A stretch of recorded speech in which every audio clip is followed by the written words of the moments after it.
Assalamualaikum warahmatullahi wabarakatuh, para pembelajar dimanapun Anda berada. Penerbitan saham syariah adalah salah satu pilihan bagi perusahaan yang ingin membutuhkan dana untuk pengembangan usahanya. Saham syariah terdiri dari dua jenis, yaitu saham yang lolos seleksi syariah dan saham yang diterbitkan oleh emiten syariah atau perusahaan publik syariah.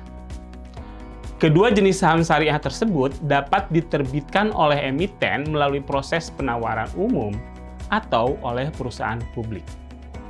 Perbedaannya terletak pada jenis emiten atau perusahaan publik yang menerbitkannya.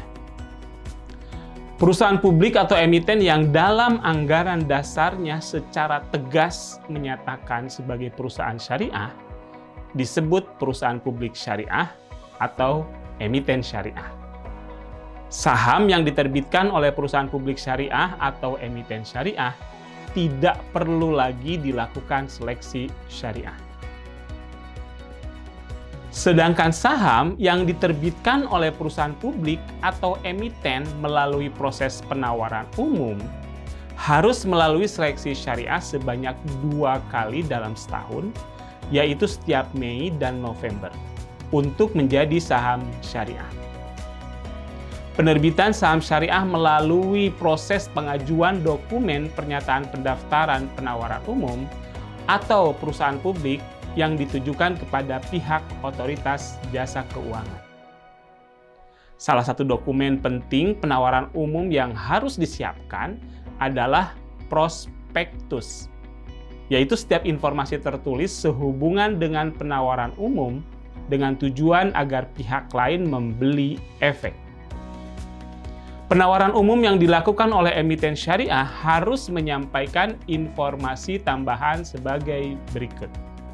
Pertama, anggaran dasar yang menyebutkan bahwa perusahaan menjalankan kegiatan, pengelolaan usaha dan jenis usaha berdasarkan prinsip syariah.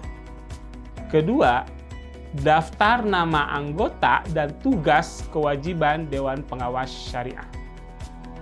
Demikian pembahasan tentang penerbitan saham syariah. Materi berikutnya yaitu tentang mekanisme transaksi saham syariah. Mari kita ikuti bersama.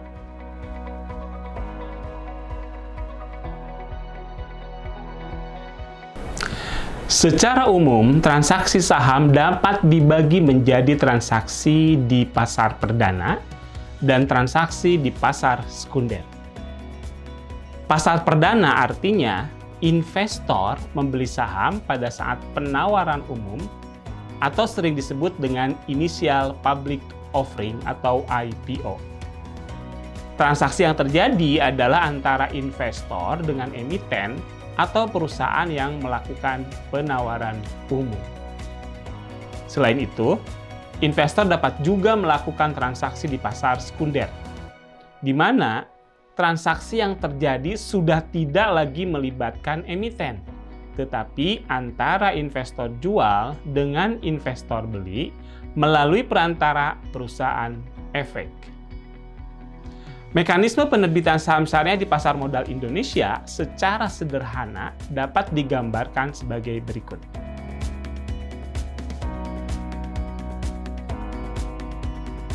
Pertama, perusahaan mengajukan pendaftaran ke otoritas jasa keuangan untuk melakukan penawaran umum efek. Kedua, jika perusahaan akan melakukan pencatatan efek, maka harus mengajukan permohonan perjanjian pendahuluan pencatatan efek ke Bursa Efek Indonesia. 3. Setelah mendapatkan pernyataan efektif dari OJK, emiten dapat segera melakukan penawaran umum perdana kepada investor dengan periode waktu yang terbatas. Pada tahap ini sering disebut dengan initial public offering atau pasar perdana. 4. Jika emiten akan melakukan pencatatan saham, maka proses selanjutnya emiten melakukan pencatatan saham perdana di pasar sekunder Bursa Efek Indonesia. Sering disebut dengan initial listing. Terakhir, investor dapat melakukan transaksi jual beli saham syariah di pasar sekunder Bursa Efek Indonesia melalui perusahaan efek. Jangan lupa, inisial public offering berbeda dengan pencatatan perdana atau inisial listing. Dalam mekanisme pasar perdana dimungkinkan terjadinya oversubscribe, yaitu jumlah pesanan yang melebihi jumlah saham yang ditawarkan, atau kondisi sebaliknya disebut undersubscribe, yaitu jumlah pemesanan yang kurang dari jumlah saham yang ditawarkan. Adapun bagi investor yang ingin membeli saham pada pasar perdana, mekanismenya sebagai berikut.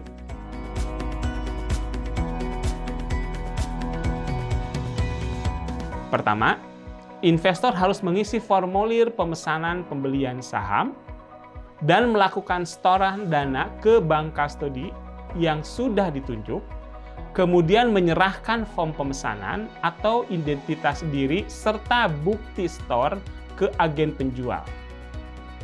Kedua, agen penjual akan menyerahkan formulir pemesanan saham ke penjamin emisi untuk kemudian dilanjutkan ke Biro Administrasi Efek untuk mendapatkan penjatahan saham.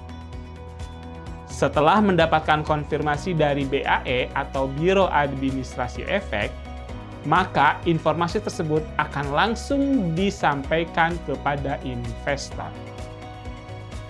Dan ketiga, form pemesanan saham akan dikumpulkan secara kolektif di Biro Administrasi Efek atau BAE. Nah, apabila permintaan saham terjadi oversubscribe, maka investor akan mendapatkan jumlah saham yang lebih kecil dari pesanan awal. Sehingga kelebihan uang yang sudah di-store akan ditransfer kembali kepada rekening investor. Tetapi sebaliknya, jika terjadi kondisi undersubscribe, maka investor akan memperoleh saham sesuai dengan jumlah yang dipesannya. Pada pasar sekunder, transaksi yang terjadi adalah transaksi antara investor beli dengan investor jual. Agar bisa melakukan transaksi jual beli saham di pasar sekunder, investor harus membuka rekening efek di perusahaan sekuritas.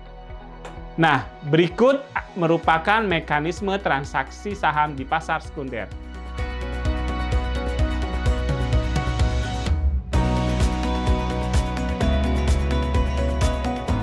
Transaksi di pasar sekunder merupakan perpindahan uang dari investor beli ke investor jual. Dan sebaliknya, perpindahan saham dari investor jual kepada investor beli. Dalam perdagangan saham syariah di pasar sekunder, transaksi saham menggunakan continuous auction atau sistem lelang berkelanjutan yang didasarkan kepada order-driven market. Sehingga akad yang digunakan adalah akad bai'al musawamah.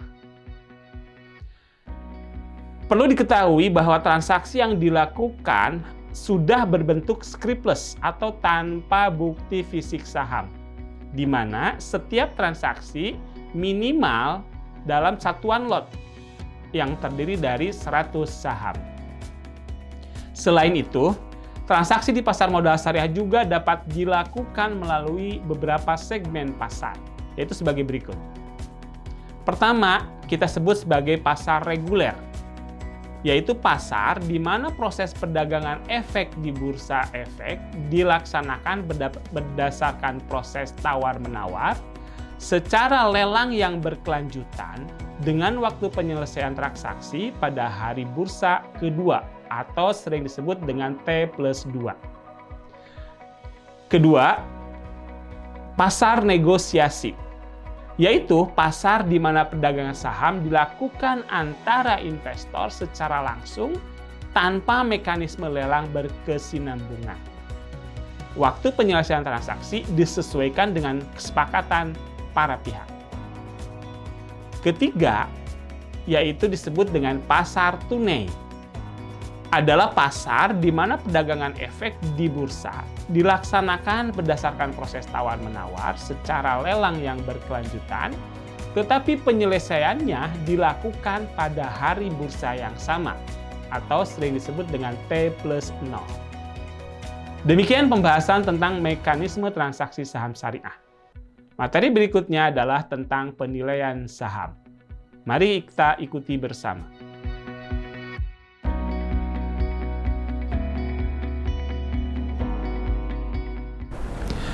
Dalam berinvestasi, kita perlu melakukan analisis terhadap perusahaan yang akan kita investasikan. Baik itu analisis terhadap kinerja, prospek perusahaan, sektor industri, kondisi makroekonomi, maupun pergerakan harga sahamnya sendiri. Nah, secara umum ada dua jenis analisis investasi saham yang dikenal di masyarakat. Pertama, analisis fundamental, dan kedua, analisis teknikal. Namun, sebenarnya ada satu lagi yang perlu diketahui oleh investor agar investasi kita berjalan dengan sesuai aturan, yaitu ada yang disebut dengan money management. Nah, selanjutnya saya akan menjelaskan tentang analisis fundamental. Analisis fundamental sering didefinisikan sebagai analisis yang mempelajari hal-hal yang berhubungan dengan kondisi keuangan sebuah perusahaan dengan tujuan untuk mengetahui sifat-sifat dasar dan karakteristik dari perusahaan tersebut. Oleh sebab itu, analisis fundamental menitik beratkan kepada data-data kunci dalam laporan keuangan perusahaan sebagai informasi untuk melihat kondisi dari keuangan sebuah perusahaan. Analisis ini dapat juga memperhitungkan harga saham perusahaan yang merepresentasikan kondisi perusahaan sebenarnya. Beberapa faktor yang perlu diperhatikan dalam melakukan analisis fundamental diantaranya adalah 1. Faktor kondisi makroekonomi, yaitu variabel yang memengaruhi kinerja perekonomian suatu negara, seperti misalnya nilai mata uang, tingkat suku bunga, dan inflasi, dan juga faktor-faktor yang mempengaruhi kinerja sektoral atau industri dari sebuah perusahaan. Yang kedua adalah faktor mikroekonomi atau analisis yang menggunakan variabel indikator kinerja perusahaan sebagai alat untuk menghitung kinerja sahamnya saat ini. Nah, terdapat hubungan yang saling memengaruhi antara kedua faktor tersebut, baik faktor makro maupun faktor mikro. Sehingga dalam melakukan analisisnya, investor tidak boleh memisahkan di antara kedua faktor tersebut. Satu hal yang harus diingat dalam melakukan analisis fundamental adalah perlunya membandingkan kinerja suatu saham dengan saham lainnya, terutama yang masih dalam satu sektor industri, sebelum memutuskan untuk membeli saham tersebut. Selain itu, analisis fundamental juga dapat dilihat dengan membandingkan kinerja perusahaan saat ini dengan kinerja perusahaan historical atau periode sebelumnya. Nah, beberapa rasio keuangan yang penting dalam analisis fundamental dan sering digunakan oleh para investor adalah: pertama, kita sebut sebagai return on equity atau ROE. ROE adalah indikator yang mengukur kemampuan modal perusahaan dalam menghasilkan keuntungan perusahaan. Semakin besar ROE mengindikasikan semakin besar pula kemampuan perusahaan menghasilkan laba. ROE didapat dari rasio pendapatan bersih perusahaan setelah pajak atau net income after tax dibagi dengan modal perusahaan atau shareholders equity. Yang kedua, earning per share atau EPS. Nah, kalau EPS adalah indikator yang menunjukkan laba bersih per saham. EPS merupakan rasio hasil pembagian pendapatan bersih perusahaan setelah pajak dikurangi dividen dengan jumlah saham yang beredar. Semakin tinggi pertumbuhan EPS, biasanya menunjukkan semakin tinggi keuntungan per sahamnya. Yang ketiga, sering disebut dengan price to earning ratio atau PER. PER atau sering juga disebut dengan PE ratio adalah indikator yang menunjukkan nilai perusahaan. PER merupakan hasil perhitungan dari nilai pasar per saham dibagi dengan laba per saham. PER sering digunakan sebagai indikator yang mengukur ekspektasi keuntungan investor dari setiap dana yang dikeluarkan untuk membeli saham. Nah, sebelumnya perlu investor pahami bahwa pada saat menggunakan PER, kita harus memperhatikan dengan seksama hal-hal yang berdasarkan tinggi atau rendah nilainya saja. Tetapi selain itu, karena akan memberikan informasi yang tidak akurat dalam mengukur potensi keuntungan dari saham tersebut. Analisis saham menggunakan PER harus didukung oleh indikator fundamental lainnya. Selanjutnya, rasio yang kita sering sebut dengan price to book value atau PBF. PBF adalah indikator yang mengukur nilai pasar atau harga saham saat ini terhadap nilai buku saham. PBF merupakan hasil perhitungan dari nilai pasar per saham dibagi dengan nilai buku per saham. Nilai buku perusahaan atau nilai buku saham perusahaan tersebut adalah aset perusahaan dikurangi dengan utang perusahaan. Biasanya, semakin rendah nilai PBF dibandingkan dengan industri, menunjukkan saham perusahaan yang termasuk dalam kategori under value atau di bawah nilai sebenarnya, sehingga sering dianggap sebagai saham murah dan layak dibeli. PBF juga disebut menunjukkan sangat murah apabila nilainya di bawah angka 1. Sedangkan apabila sebaliknya, maka saham tersebut dianggap sudah terlalu mahal. Rasio selanjutnya yang sering digunakan adalah rasio dividend yield atau DY. DY adalah indikator perusahaan yang menghitung persentase keuntungan dividen per saham. DY dihitung dengan membagi dividen tahunan per saham dengan harga sahamnya. Semakin tinggi angka persentasinya, semakin besar juga dividen yang diterima oleh investor. DY adalah salah satu yang digunakan untuk mengukur seberapa besar keuntungan yang diterima investor dari setiap uang yang diinvestasikan dalam saham. DY akan menghasilkan keuntungan yang signifikan apabila dana yang diinvestasikan jumlahnya besar dan dalam jangka periode investasi yang panjang. DY kadang diperlakukan sebagai imbal hasil tahunan dari investasi saham.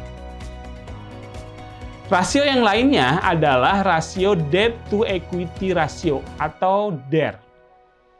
DER adalah indikator yang mengukur presentasi sejumlah utang dibandingkan dengan modal perusahaan. DER dapat digunakan untuk mengukur kemampuan perusahaan untuk melunasi kewajibannya.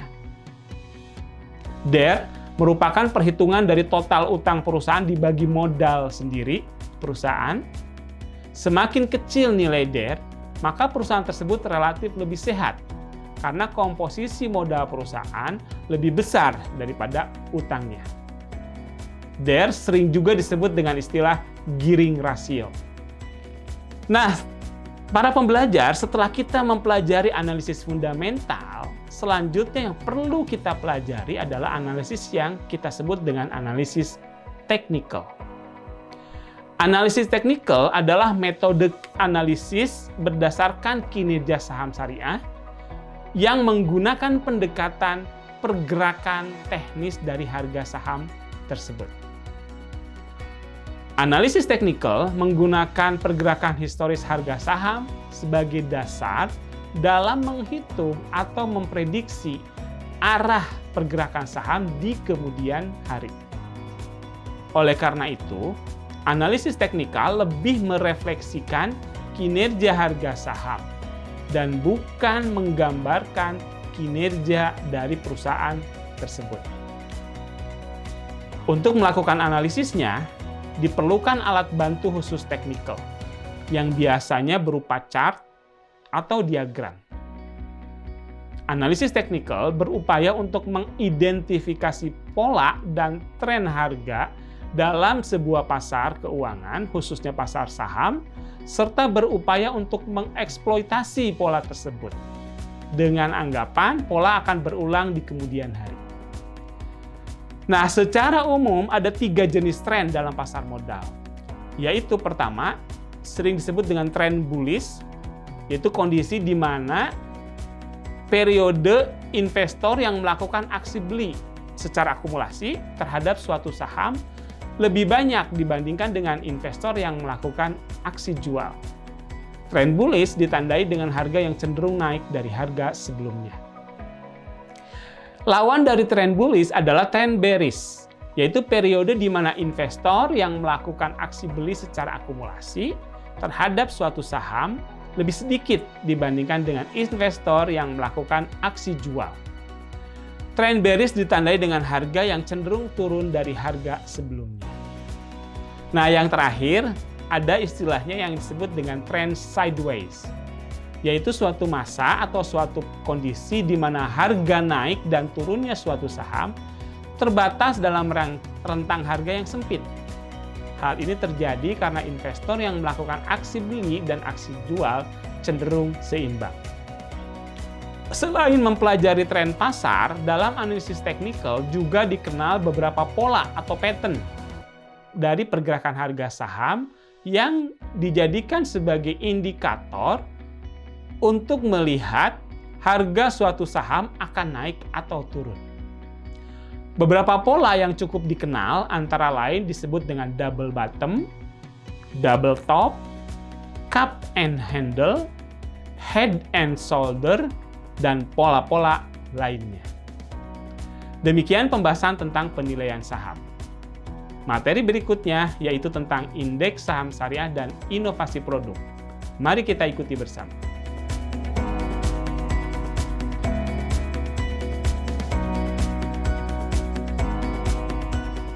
Para pembelajar semua, untuk memudahkan investor yang ingin bertransaksi saham syariah, Bursa Efek Indonesia telah menyusun suatu model bisnis yang merupakan bagian dari fasilitas perdagangan saham secara online. Fasilitas tersebut dinamakan Sistem Online Trading Syariah atau sering disebut dengan SOTS. SOTS merupakan sistem perdagangan saham secara online, di mana saham-saham yang bisa ditransaksikan hanyalah saham-saham yang memenuhi prinsip syariah, sehingga jika investor akan membeli saham yang tidak termasuk dalam daftar efek syariah atau bukan saham syariah, otomatis sistem akan menolaknya. Selain itu, mekanisme transaksi yang digunakan adalah sesuai dengan prinsip syariah, sehingga jika investor ingin bertransaksi dengan cara yang bertentangan dengan prinsip syariah, maka sistem akan otomatis memblokirnya. Contoh, transaksi yang bertentangan dengan prinsip syariah misalnya adalah margin trading dan short selling. Nah, apakah Anda pernah mendengar istilah indeks harga saham gabungan atau lebih sering dikenal dengan sebutan IHSG? IHSG itu adalah indeks saham yang menggambarkan pergerakan seluruh saham yang tercatat di Bursa Efek Indonesia. Selain itu, BEI juga memiliki banyak indeks saham lainnya, seperti indeks sektoral, indeks LQ45, dan JI atau Jakarta Islamic Index. Indeks saham adalah indikator dari pergerakan kinerja saham yang dapat dijadikan sebagai alat untuk mengukur nilai portofolio saham atau nilai investasi saham. Khusus untuk indeks saham syariah, sampai dengan saat ini, Bursa Efek Indonesia telah mempunyai 4 indeks saham syariah yang terdiri dari ISSI, Indeks Saham Syariah Indonesia, JII 70, Jakarta Islamic Index 70, JII, Jakarta Islamic Index, dan Indeks IDX MES BUMN 17. Semua indeks saham syariah yang diterbitkan oleh Bursa Efek Indonesia merujuk kepada daftar efek syariah yang diterbitkan oleh OJK. ISSI diluncurkan pada tanggal 12 Mei 2011. ISSI adalah indeks yang memuat seluruh saham syariah yang tercatat di Bursa Efek Indonesia. Konstituen ISSI diseleksi ulang sebanyak 2 kali dalam setahun, yaitu setiap bulan Mei dan bulan November, mengikuti jadwal review daftar efek syariah yang dilakukan oleh OJK. Indeks yang kedua adalah Jakarta Islamic Index atau sering disebut dengan JII, yang terbit pada tanggal 3 Juli tahun 2000. JII terdiri dari 30 saham syariah yang paling likuid di Bursa Efek Indonesia. Indeks yang ketiga kita sebut dengan JII 70 atau Jakarta Islamic Index 70 yang diluncurkan pada tanggal 17 Mei 2018. Konstituen dari JII 70 adalah saham syariah yang paling likuid sebanyak 70 saham yang tercatat di BI. Sering kita sebut bahwa JII 70 adalah ekstensi dari JII, sehingga sama-sama indeks saham likuid tapi jumlahnya lebih banyak. Yang terakhir adalah indeks IDX MES BUMN 17. Ini adalah indeks hasil kerjasama antara Bursa Efek Indonesia dan Masyarakat Ekonomi Syariah yang diluncurkan pada tanggal 29 April 2021. Di mana indeks IDX MES BUMN 17 terdiri dari 17 saham syariah BUMN yang paling likuid yang ada di Bursa Efek Indonesia. Nah, saat ini selain ada 4 indeks saham syariah, pasar modal syariah Indonesia juga telah melakukan banyak inovasi produk, terutama yang berhubungan dengan filantropi Islam yang berbasis produk investasi di pasar modal syariah. Adapun produk yang dimaksud adalah zakat dan infak saham serta wakaf saham. Pertama, tentang produk zakat dan infak saham.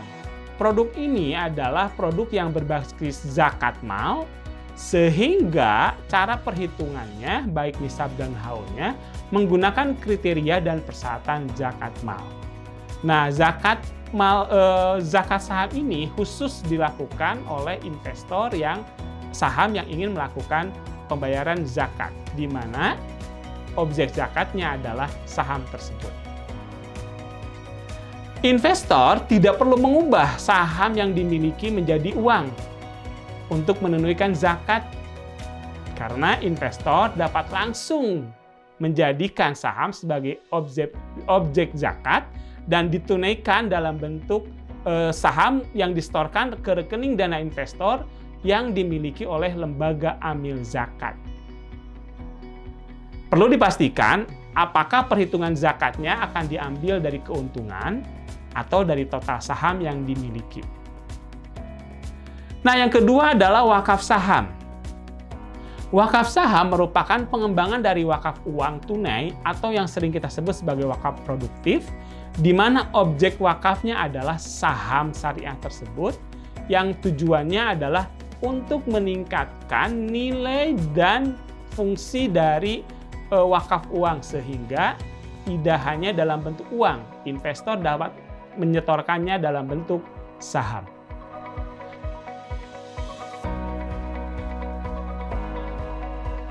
Nah, investor yang ingin melakukan wakaf saham dapat menghubungi perusahaan efek yang telah bekerja sama dengan lembaga nazir Ingat ya, perusahaan efek bukan nazirnya, tetapi perusahaan efek bekerja sama dengan lembaga nazir yang mempunyai izin sebagai pengelola wakaf.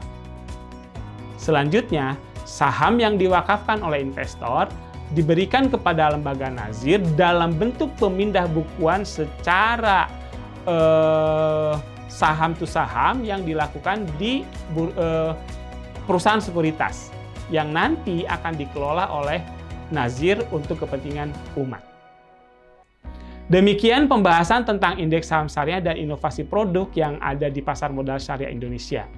Jangan lupa selalu memperdalam pengetahuan kita tentang pasar modal syariah dengan mempelajari materi-materi yang telah diberikan.